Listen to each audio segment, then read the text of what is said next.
Train जळत होती। आतून किंचाळ्या ऐकू येत होत्या।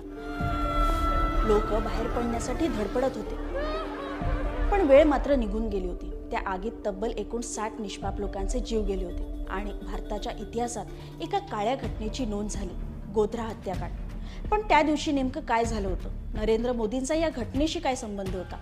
जाणून घेऊयात गोध्रा हत्याकांडाची इनसाइड स्टोरी रिव्हील करणारं ऑनेस्ट बोल्ड ट्रूथ। 27 फेब्रुवारी 2002 अयोध्येवरून सुटलेली साबरमती एक्सप्रेस आपल्या निश्चित वेळेच्या 4 तास उशिराने गोध्राला पोहोचते। त्यावेळी गोध्रामध्ये सकाळचे 7:30 वाजले होते। वातावरण थंड होतं, त्यामुळे बरीच लोक चहा घेण्यासाठी ट्रेनमधून खाली उतरली होती। ट्रेनला ग्रीन सिग्नल मिळताच लोक पुन्हा ट्रेनमध्ये बसतात आणि ट्रेन हळूहळू प्लॅटफॉर्म सोडू लागते। तेव्हा अचानक कोणीतरी इमर्जन्सी ब्रेक खेचतो आणि जोरात आवाज होऊन ट्रेन आउटर सिग्नल पॉइंटवर येऊन थांबते। ट्रेन थांबलेली असताना